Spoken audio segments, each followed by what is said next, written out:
തേനിലും മധുരമാ, തേനിലും മധുരമാ യേശു ക്രിസ്തു മാധുര്യവാ. രുചിച്ചു നോക്കി ഞാൻ കർത്തൻ കൃപകളെ, യേശു ക്രിസ്തു മാധുര്യവാ. രുചിച്ചു നോക്കി ഞാൻ കർത്തൻ കൃപകളെ, യേശു ക്രിസ്തു മാധുര്യവാ. നീ എൻ്റെ സർവവും, നീ എനിക്കുള്ളവൻ, നീ എൻ്റെ സർവവും എല്ലാറ്റിനും. നിൻ ജീവനെൻ പേർക്കായി തന്നതിനാ, നീ എൻ്റെ സർവവും എല്ലാറ്റിനും. തേനിലും മധുരമാ, തേനിലും മധുരമാ യേശു ക്രിസ്തു മാധുര്യവാ. രുചിച്ചു നോക്കി ഞാൻ കർത്തൻ കൃപകളെ, യേശു ക്രിസ്തു മാധുര്യവാ. വീണ്ടും വരുന്ന യേശു ക്രിസ്തുവിൻ നാമത്തിലുള്ള സ്നേഹവന്ദനങ്ങളെ എല്ലാ പ്രിയപ്പെട്ടവരെ ഈ സമയത്ത് അറിയിക്കുന്നു. വിശുദ്ധ മത്തായി എഴുതിയ സുവിശേഷം 7-ാം അധ്യായം 21-ാമത്തെ വചനം.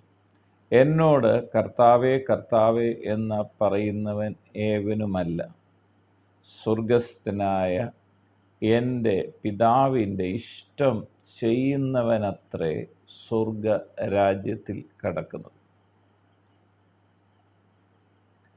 നാം യേശു ക്രിസ്തുവിനെ സ്വീകരിച്ചു. വാസ്തവമായി നാം ദൈവരാജ്യത്തിൽ പ്രവേശിക്കുകയാണ്. നമ്മൾ യേശുവിനെ സ്വീകരിക്കുമ്പോൾ അവനെ കൈക്കൊണ്ട് അവൻ്റെ നാമത്തിൽ വിശ്വസിക്കുന്ന ഏവർക്കും ദൈവത്തിൻ്റെ മക്കളാകാൻ അധികാരം തരികയാണ്. നമ്മൾ ഇരുട്ടിൻ്റെ രാജ്യത്തു നിന്ന് സ്നേഹസ്വരൂപനായ പുത്രൻ്റെ രാജ്യത്തിലേക്കാകുകയാണ്.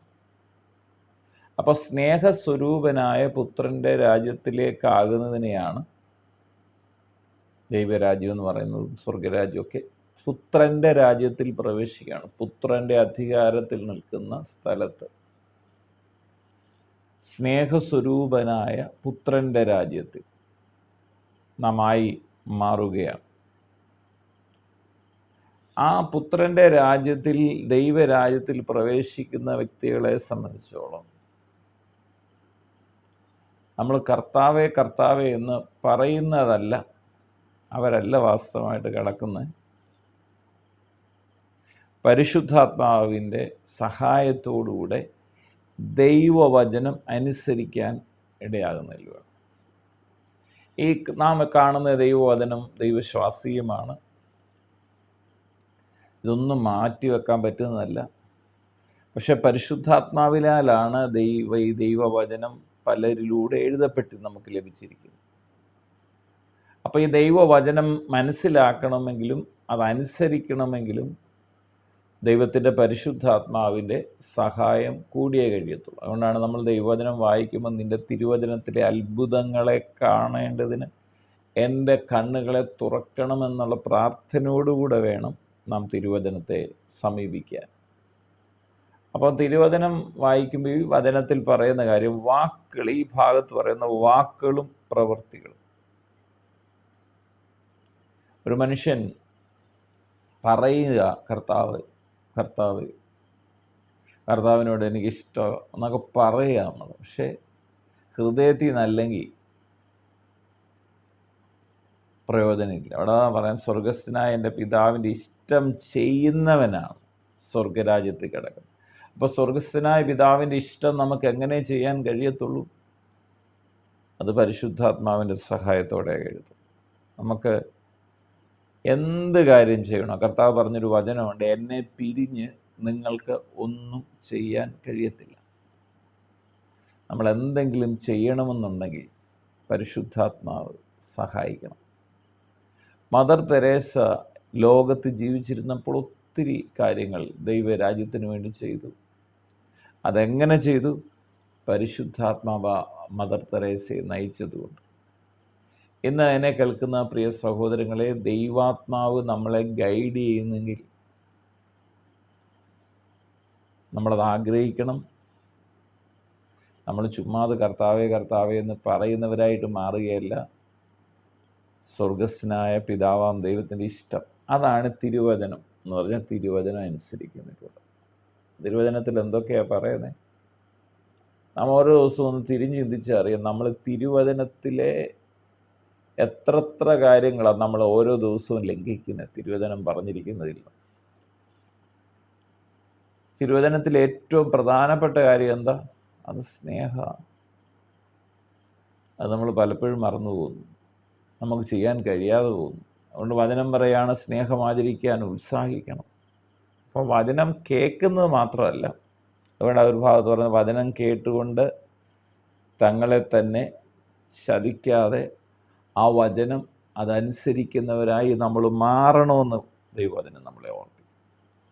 അതുകൊണ്ട് കർത്താവ് തുടർന്ന് പറയാണ്, കർത്താവേ കർത്താവേ നിൻ്റെ നാമത്തിൽ ഞങ്ങൾ പ്രവചിക്കുകയും നിൻ്റെ നാമത്തിൽ ഞങ്ങൾ ഭൂതങ്ങളെ പുറത്താക്കുകയും നിൻ്റെ നാമത്തിൽ വളരെ വീരപ്രവൃത്തികൾ ചെയ്യുകയും ചെയ്തില്ലയോ എന്ന് പലരും ആ നാളിൽ എന്നോട് പറയും. ഇത് തീർച്ചയായിട്ടും യേശുവിൻ്റെ നാമത്തിൽ ആർക്കും ചെയ്യാവുന്ന കാര്യങ്ങളാണ്. യേശുവിൻ്റെ നാമത്തിൻ്റെ ശക്തി കൊണ്ടാണ് രോഗികൾ സൗഖ്യമാകുന്നത്, അത്ഭുതങ്ങൾ നടക്കുന്നത്. അല്ലാതെ ആ ആളുടെ ജീവിത വിശുദ്ധി കൊണ്ടല്ല.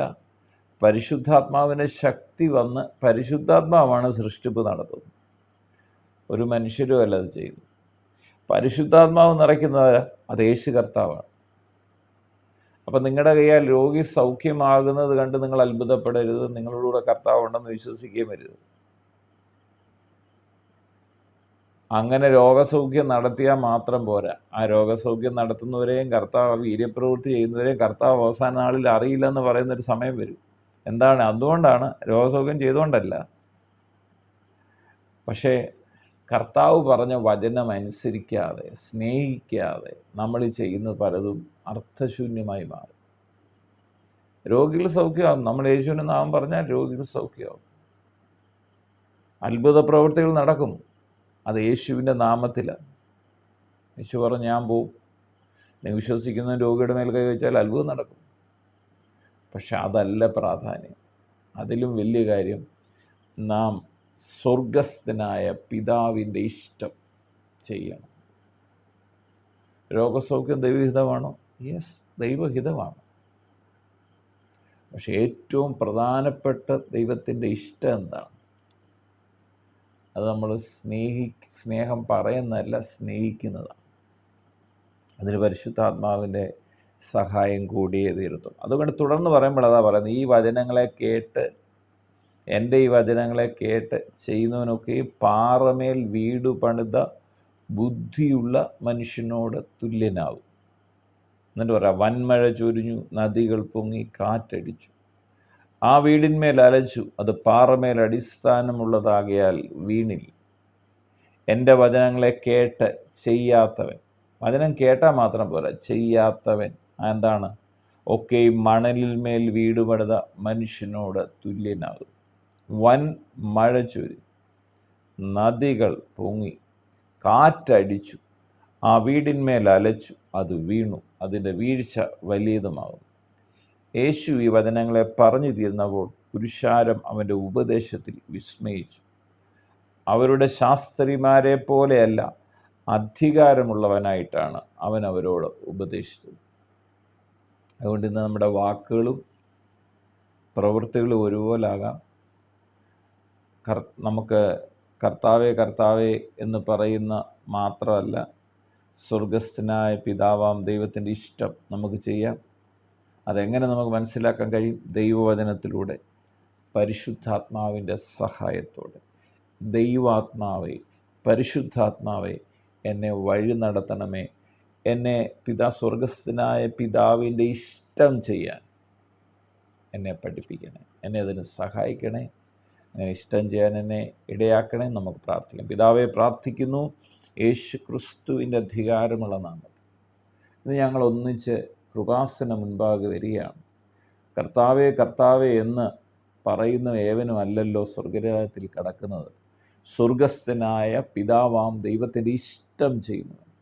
ആ സ്വർഗസ്ഥനായ പിതാവിൻ്റെ ഇഷ്ടം ചെയ്യണം.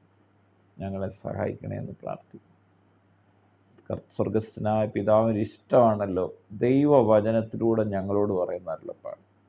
അത് മനസ്സിലാക്കാൻ പരിശുദ്ധാത്മാവ് ഞങ്ങളെ സഹായിക്കണമേ. അതനുസരിക്കാൻ പരിശുദ്ധാത്മാവ് ഞങ്ങളെ കരം പിടിച്ച് വഴി നടത്തണമെന്ന് പ്രാർത്ഥിക്കുന്നു. എന്നെ കേൾക്കുന്ന രോഗികൾ യേശു ക്രിസ്തുവിൻ അടിപ്പിണരുകളാൽ സൗഖ്യം പ്രാപിക്കട്ടെ. ഹൃദയ ഭാരങ്ങൾ മാറിപ്പോകട്ടെ. ആകുല ചിന്തകൾ മാറട്ടെ. ഭയങ്ങൾ മാറട്ടെ. കർത്താവായ യേശു ക്രിസ്തുവിൻ മഹത്വം ഓരോ വ്യക്തി ജീവിതങ്ങളിലും വ്യാപരിക്കട്ടെ. പ്രാർത്ഥിച്ച് അനുഗ്രഹിക്കുന്നു. സകല മഹത്വം അർക്കപ്പെട്ട കുഞ്ഞാടിന് യേശു ക്രിസ്തുവിൻ പൊന്നുനാമത്തിൽ പിതാവേ, ആമേൻ. തേനിലും മധുരമാ, തേനിലും മധുരമാ യേശു ക്രിസ്തു മാധുര്യവാ. രുചിച്ചു നോക്കി ഞാൻ കർത്തൻ കൃപകളെ, യേശു ക്രിസ്തു മാധുര്യവാ.